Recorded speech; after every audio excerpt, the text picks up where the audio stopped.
এক প্যাকেট জিরে গুঁড়ো করে নিলাম। তো আমি এখন কোনো গুঁড়ো মশলা কিন্তু কিনি না, তোমাদের বলেছিলাম না। তো কি সুন্দর গুঁড়ো হয়ে গেল, আর সুন্দর ফ্লেভারটা যা বেরোয় না, মানে ঘরে বানানো মশলার। এ দেখো 50 গ্রামের প্যাকেট একটা শুধু গুঁড়ো করেছি, পরে আবার বাকি আবার করে নেবো। এটা অনেকদিন চলে যাবে, আমরা ছোটো এখন বোতলে পুরো রেখে দেবো।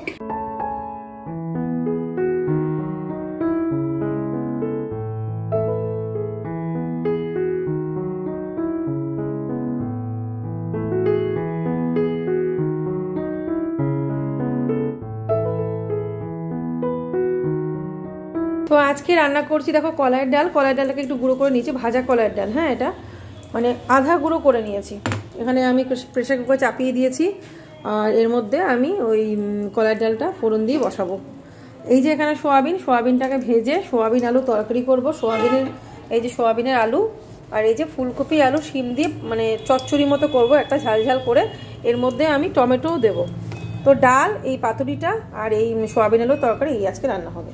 তাই সবার আগে আমি এখন ডালটা বসিয়ে দিই। তো এখানে তেলটা গরম হয়ে গেছে, এর মধ্যে আমি এখন একটু পাঁচফোড়নটা দিয়ে দেবো। দিয়ে এই যে পাঁচফোড়ন দিয়ে দিলাম।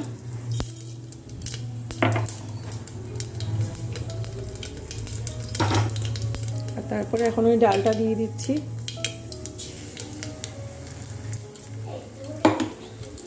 তো পাঁচফোড়ন দিয়ে ডালটা দিলাম, একটুখানি ভেজে নেবো, বেশি না। অলরেডি ভাজা কলাইয়ের ডাল, বেশি একটা ভাজার দরকার নেই, অল্প করে ভেজে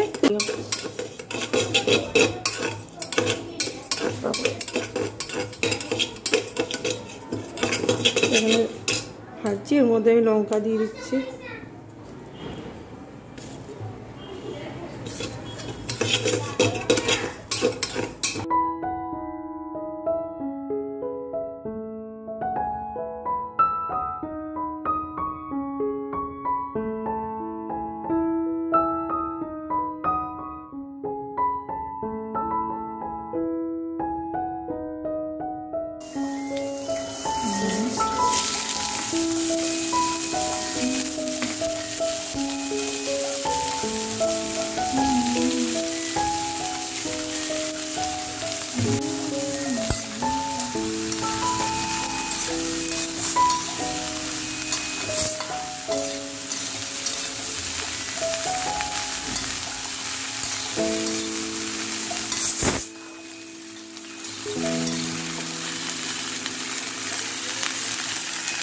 তো তাড়াতাড়ি করে রান্নাটা করে নিচ্ছি, তার জন্য শেয়ার করছি না, কারণ আমাকে ঘরের কাজে হাত দিতে হবে। ওই ঘরটা মানে ঠিকঠাক করব, তো ওটা বাকি রেখেছি।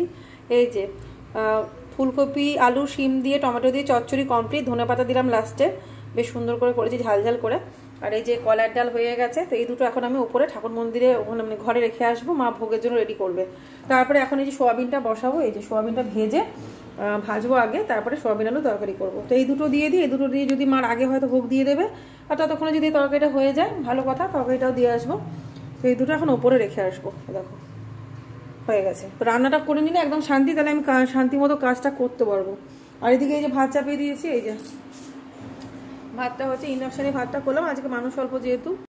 সো ফ্রেন্ডস, একেবারে রান্না কমপ্লিট করে নিলাম। দেখো এখানে সোয়াবিন আলু তরকারিটা লাস্টে করেছি। তো এখন ঢাকা দিয়ে রেখেছি, কড়াইয়ের মধ্যেই থাকবে। তো চলো এবারে আমি যে কাজগুলো আজকে তোমাদের সাথে শেয়ার করব শেয়ার করে নিই। তো এই যে ফুলগুলো আজকে সাজাবো। এতদিন ধরে আনার পর থেকে এরকমই রেখে দিয়েছি আমি। তো এইগুলো আজকে সাজাবো। আচ্ছা, এখানে এক গাদা জিনিস রয়েছে, এগুলো এখানে রাখার কোনো দরকার নেই। এগুলো হচ্ছে গোপালের গাড়ি, এটা হচ্ছে গাড়ি পেন্সিল বক্স। এটা আমি আমার স্কুলে দিচ্ছি না, যে আমার ঠিক আছে তুই ক্লাস 2-এ ওর, তারপর এটা নিবি। তো আর এই যে এইটাও কিনেছিল, সব কেনাই সার। 2 দিন খেলবে ব্যাস, তারপর আর কোনো কিছু দরকার নেই, ভুলে যাবে। ছিলাম এই যেগুলো আমি বানিয়েছিলাম নিজে, এগুলো কিন্তু আমি ব্যবহার করি। এগুলোতে কিন্তু জিনিস থাকে, অনেকে ভাবতে পারো যে বাস্কেট বানিয়ে এগুলো কি করলাম। এই যে এর মধ্যে সব জিনিস আছে, কিছু কিছু এসেন্সিয়াল জিনিস যেগুলো আমি এর মধ্যে রাখি। কাগজের তো বেশি ভারী কিছু রাখা যাবে না, সেলোটেপ। তো আজকের ভিডিওর শুরুতেই তোমাদেরকে আর ওয়েলকাম জানানো হয়নি আমার চ্যানেলে। তো চলো বন্ধুরা, আজকের ভিডিওটা আমি এইভাবেই শুরু করেছি, একটু নতুনত্ব। তো যাই হোক, এখন দেখো আমি ঘরে কাজ যেগুলো করব সেগুলোই তোমাদের সাথে শেয়ার করছি। তোমাদেরকে বলেছিলাম না নতুন জিনিসগুলো কিনেছি, ওগুলো দিয়ে ঘর সাজাবো। তো দেখতেই পাচ্ছ সেগুলো আমি এখন গোছাবো, সাজাবো। আর এই জায়গাটা মানে প্রচণ্ড এলোমেলো হয়েছিল, বহুদিন ধরে হাত দেওয়া হয় না, তো সেই কারণে এই জায়গাটার এই অবস্থা। তো আমি ভেবেই রেখেছিলাম এখানে ফ্রি টাইম দেখে তারপরে এই জায়গাটা গোছাবো, কারণ আমি জানি যে এই জায়গাটা হাত দিলে অনেকটা টাইমের ব্যাপার। তো প্রচুর জিনিস টুকটাক এটা সেটা, তো ওই জন্যই আর কি একদম সব কাজ ওদিকে সেরে এসে তারপরে কাজে হাত দিয়েছি। তবে এর থেকেও একটা বড় কাজ আজকে আছে, যেটা হচ্ছে ওদের স্টাডি রুমটা আমি একটু চেঞ্জ করব। সেগুলো তোমরা সবই কিন্তু আজকের ভিডিওতে দেখতে পাবে। তো আশা করছি তোমাদের আজকের ভিডিওটা ভালো লাগবে। তো এই জায়গাটা চলো আগে গুছিয়ে নিই। আর এই জায়গাটা তো একদম লিটারেলি জঙ্গল হয়েছিল, তোমরা দেখলে, মানে একদম জঙ্গল কাকে বলে। আর ঝুল হবেই ঘরে, যতই আমি পরিষ্কার পরিচ্ছন্ন রাখি না কেন, মানে কিছুদিন পর পর মানে একটু ভালো করে ওই দেওয়াল টেওয়ালগুলো না মুছলেই ওই হালকা ঝুল হয়ে থাকে। যেহেতু আমাদের বাড়িটা পুরনো বাড়ি, তো যতই রং টং যেটুকুনি যা করানো থাকুক না কেন, একটা মানে মাকড়সার যে জাল হওয়াটা, ওটার টেন্ডেন্সিটা অনেকটাই বেশি। তো জানি না কেন। তো যাই হোক, এখন এই জায়গাটা, এই কর্নারটা একটু সুন্দর করে না গোছাবো, মানে এই শেলফটা একদম নতুনভাবে, মানে একদম সুন্দর করে আমার নিজের মতো করে, একদম মানে আমার যাতে ভালো লাগে, শুধুমাত্র আমার জন্য এই জায়গাটা গোছাচ্ছি। তো এখানে আমি যে ট্রেটা কিনে এনেছিলাম না হস্তশিল্প মেলা থেকে, তোমরা জিজ্ঞাসা করেছিলে, একজন জিজ্ঞেস করেছিলে, আমি রিপ্লাই দিয়েছি কত কি দাম। আর আমি তোমাদেরকে আরও পরে ডিটেলস বলে দেবো যদি তোমরা জানতে চাও। তবে হ্যাঁ, এখন তো আর মেলাটা নেই, তো আমারও ইচ্ছে ছিল আরও কিছু জিনিস কেনার, কিন্তু আমাদের সামনে এমন একটা সমস্যা চলে আসলো যে আমার আর যাওয়া হলো না।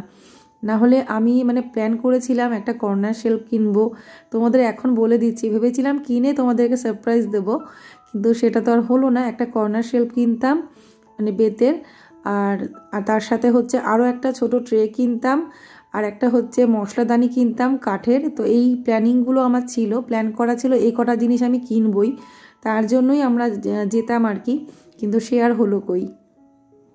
তো যাই হোক, দেখো এই ট্রেটা আমি এখানটায় সাজালাম আর মনের মতো করে জায়গাটা সাজাচ্ছি। তো দেখো কেমন লাগছে, জায়গাটা সুন্দর গুছিয়ে নিয়েছি। তো এই যে এরকম থাকবে, এখানে চাইলে একটা ক্যান্ডেলও আমি জ্বালতে পারি। আর এই কাঠের ট্রেটা আমি এখানটায় রাখলাম, আর এখানটায় কর্নারে একটা জিনিস রাখবো যেটা তোমরা পরে দেখতে পাবে, ঠিক আছে? তো এই কর্নারটার জন্য ফাঁকা রেখেছি। তো চলো, গোছানো হয়ে গেল এই তাকটা। এবার আমি যাবো ওই ঘরে, এই তাকটা আমার না গোছালে শান্তি হচ্ছিল না। তো ভেবেছিলাম যে অনেকটা তো বেলা হয়ে গেল, তো ওই জন্য ভাবছিলাম যে তাহলে থাক, আজকে আর এই কাজটা করব না। তারপরে দেখলাম যে না থাক, আজকে যদি না করি কালকে থেকে আরও সময় পাবো না। তার কারণ সোমবার থেকে আরও ব্যস্ততা শুরু হয়ে যাবে। একটা সপ্তাহ মানে সোম থেকে শুক্র একটা ব্যস্ততার মধ্যে দিয়েই চলে যায়, একটা রুটিনের উপরে চলতে হয়। ওদের পড়াশোনা থাকে, ওদের ম্যাম পড়াতে আসে, স্কুল থাকে, ওই সকাল থেকে চলে একটা বিজি শিডিউল আর কি। তো সেই জন্যই দেখলাম যে না থাক, আজকেই করে নিই, আজকে না হয় একটু বেলা হলে হোক, কি আর করা যাবে। তো দেখো আলমারিটা সরানোর পরে এই পেছনটায় দেখতে পাচ্ছ কি অবস্থা, মানে এত পরিমাণ ঝুল নোংরা হয়েছিল। তো আলমারি টেনে টেনে তো আর প্রতিদিন পরিষ্কার করা সম্ভব না, যদি না আলমারিটাকে টেনে ওই জায়গা থেকে মানে সরানো হয়। তো আলমারিটা টানার পরে আমি জাস্ট অবাক হয়ে গেছি, যেরকম আলমারির গায়ে এরকম ঝুল নোংরা, তার সাথে মানে ওই একটা খোপ মতো করা আছে এই হলুদ রঙের দেওয়ালটার এখানে। তো ওখানে একটা জিনিস রেখে ডেকোরেট করাই যায়, কিছু জিনিস রাখা যায়। তো এই আলমারিটা রাখার জন্য কিন্তু ওই জায়গাটা অনেকটাই বেকার হয়ে গেছিলো, কিন্তু আমি রেখেছিলাম। কারণ হচ্ছে বলে নাকি পশ্চিম দিকে দক্ষিণ দিকে আয়না রাখতে নেই, একমাত্র উত্তর দিকে নয়তো পূর্ব দিকে আয়না রাখলে ভালো। তো কিন্তু সেই চক্করে এই জায়গাটা দেখতে পাচ্ছ কি অবস্থা, প্রচণ্ড নোংরা। তো এইখানটা একদম বেকার হয়ে গেছিলো, এই জায়গাটা ব্যবহার করতে পারছিলাম না। তো দেখলাম যে না থাক, আমাদের তো মেন আয়না যেটা ড্রেসিং টেবিল, তো ওটা তো আমার ঘরে ঠিক পজিশনেই আছে। আর এটা তো আলমারির সাথের আয়না, এটা আর কি যায় আসবে, থাকুক। তো ওই জন্যই আমি দেখলাম যে ঘরটার একটু পরিবর্তনও হবে। অনেক দিন তো হলো একই রকম, বহুদিন হয়ে গেছে এইভাবে রয়েছে মানে আলমারিটা, এই শোকেস আলমারিটা। তো মনে হয় তো 2 বছর তো প্রায় হলো, যাই হোক 1-1.5 বছর 2 বছর হবে, 1 বছরের ওপরেই হয়ে গেছে। তো ওর জন্যই দেখলাম যে আগে যেমন ছিল সেই রকমটাই করে দিই। তো বহু আগে প্রথম যখন এই শোকেস আলমারিটা আনা হয় তখন কিন্তু এই রকম পজিশনেই ছিল, তো সেটাই করে দিলাম। আর ওই কোণাটাই কিন্তু বুকশেলফটা আগে রেখেছিলাম। তো তো সেই আগের মতোই আবার করে দিলাম, মানে এই বুকশেলফটাকেও আমি ওই কোণাটায় রেখে দেবো, তাহলে ওই খোপটা কাজে লেগে গেল, মানে বেকার রইল না। আর এদিকে আমি অন্য কিছু রাখতে পারবো। আপাতত একটা টেবিল রেখে দেবো, কিন্তু পরে ইচ্ছে আছে আরও অন্য কিছু রেখে ডেকোরেট করার। তো ওদিকে বুকশেলফটাকে গুছিয়ে দিয়েছি, দেখতেই পাচ্ছ। আর আমি এই ঘরটা একটু ডেকোরেট করে তোমাদের সাথে পরে শেয়ার করব। আজকে মোটামুটি একটুখানি গুছিয়ে পরিষ্কার করে নিচ্ছি, মানে পরিষ্কার করার পরে যেটুকুনি না গোছালে নয় সেটুকুনি করছি আজকে। তো এই আলমারির মাথাটাকেও না ভালো করে পরিষ্কার করে ধুলো বালি ঝুল ঝেড়ে নিলাম। তো এখানে কিছু পুরনো ফটো আছে যেগুলো এখন আর, মানে এমনই ফটোগুলো মানে মানে কি বলবো, ল্যামিনেট করা হয়েছে এমনভাবেই, মানে তখনকার অনুযায়ী পুরনো ফটো, তো সেগুলো খুব একটা ভালোও লাগে না, প্রমিনেন্ট না আর কি। সেজন্য আর কি এখনও পর্যন্ত দেওয়ালে টাঙায়নি। কোনো একদিন হয়তো সাজিয়ে ফেলতেও পারি অন্য কোথাও, কারণ আমাদের দেওয়ালে ওরকম কোনো পজিশান নেই, আবার সেই পেরেক দিয়ে হাতুড়ি দিয়ে মানে সেরকম জায়গা করতে হবে। আর সেরকম সুন্দর ফটো হলে আমি তো অবশ্যই ওগুলো দেওয়ালে লাগিয়েই দিতাম। তো এখন দেখো এই যে যেটুকুনি যা ঝুল ধুলো আমার চোখে পড়লো, চোখের সামনে দেখতে ভালো লাগছিল না, সেগুলো একদম পরিষ্কার করে নিলাম। কারণ ঘরদোর পরিবর্তন করলে একটু ঝুলকালি ময়লা এদিক ওদিক মুছতে হবে, ঝাড়তে হবেই, কিচ্ছু করার নেই। তো বিছানাটাও দেখলাম ভালো করে একটু ঝেড়ে নিই, কারণ ধুলোবালি উড়ে তো গেছে সেজন্য। তারপরে দেখতে পাচ্ছ কত নোংরা বেরোলো ঘর থেকে। তো কাগজ থেকে শুরু করে ওই আলমারির পেছনে হেন কি যে ছিল না। তো সত্যি কথা বলছি, এখন মানে পজিশন চেঞ্জ করানোতে কিন্তু অনেকটা ঘর হালকা লাগছে। তবে হ্যাঁ, মানে এই শোকেস আলমারির নিচে অনেকগুলো গোজা দিতে হয়েছে, মানে ওই যে দেয় না, মানে উঁচু নিচু আর কি। যেহেতু আমাদের যে শানটা, ঘরের শানটা এদিকটায় ঢাল, যেদিকটায় আমি মুছছি এদিকটায় ঢাল, মানে বেঁকাটা হয়েছে কেন, যখন রাস্তা তৈরি হচ্ছিল, তো ওই রাস্তা তৈরির ফলে আমাদের বাড়ির অনেকটা ক্ষতি হয়ে গেছে, সে আর তোমাদের কি বলবো।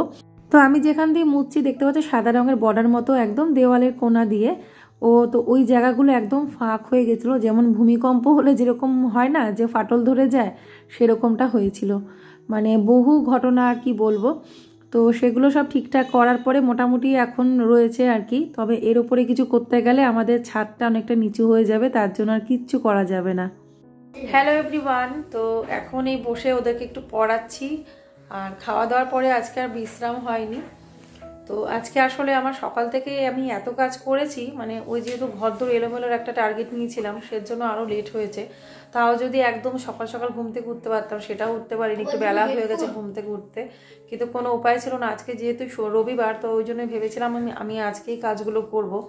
সেই কারণেই মানে দেরি করে ঘুম থেকে উঠে না এত শত কাজ করা যায় না, যদি কোনো এক্সট্রা কাজ করার টার্গেট থাকে তাহলে সকাল সকাল উঠতে হয়। তো আজকে যেহেতু সানডে একটুখানি লেথার্জিও ছিল, আর কালকে ঘুমিয়েছি অনেকটাই রাত হয়েছে ঘুমোতে, মানে সকালে ঘুমটা ভাঙছিল না। যাও একবার ঘুম ভেঙেছিল অনেকটা ভোরে, তো ওই সময় উঠে ঠান্ডার মধ্যে উঠতেও ইচ্ছা করে না, যেই ভাবলাম যে একটু পরে উঠবো, ব্যাস তারপরে আর ঘুম ভাঙিনি। যেহেতু আজকে অ্যালার্ম সেট করিনি, আজকে যেহেতু ওদের স্কুল নেই, সেজন্য উঠতে হয়ে গেছে দেরি। তো উঠেছি দেরি করে, স্বাভাবিকভাবে কাজগুলো সব পরপর হবেই দেরি করে, রান্নাবান্না করে এত শত করতে গেলে একটু দেরি হয়েই যায়। তো অনেকটাই লেট হয়ে গেছিলো, আজকে খেয়েছি অনেকটা লেটে। আমরা সবাই খেয়েছি আজকে 3:30-র সময়, মানে আজকে বাচ্চাগুলোই খেতে খেতে ওদের 3টে প্রায় বেজে গেছে, এমনই অবস্থা। তার আগে একটু খেয়েছিল, ঠাকুরের প্রসাদ একটু মা ওদেরকে খাইয়ে দিয়েছিল অল্প করে, তারপরে আমি ওদেরকে খাওয়ালাম দুজনাকে, মানে একটা থালার মধ্যে মেখে খাইয়ে দিয়েছি। টাইমের কোনো ঠিক ছিল না, আজকের দিনটা এভাবেই কাটলো। তা আমার ঘরগুলো শুধু পরিষ্কার হয়েছে, কিন্তু সেরকম কিছু গোছানো হয়নি, গুছিয়ে সাজিয়ে নিই, তারপরে তোমাদের সাথে শেয়ার করব। এখন এই দেখো ওদেরকে একটু পড়াচ্ছি, তো একটু পড়িয়ে দিই, কারণ সকালবেলায় আমি পড়াতে পারিনি, আমি নিজের কাজেই ব্যস্ত ছিলাম। আর যেহেতু ওদের ম্যাম আসবে, দেখো বাচ্চারা ওরা ঘুমোয়নি আজকে, মানে ঘুমও পেয়েছে। তাহলে ঠিক আছে একটু পড়ে না, তারপরে ঘন্টাখানিক একটু বিশ্রাম করে নিবি, তারপরে ম্যাম আস্তে আস্তে সেই 7টা দেরি আছে, এখন এই 4:30-র উপরে বেঁচে গেছে।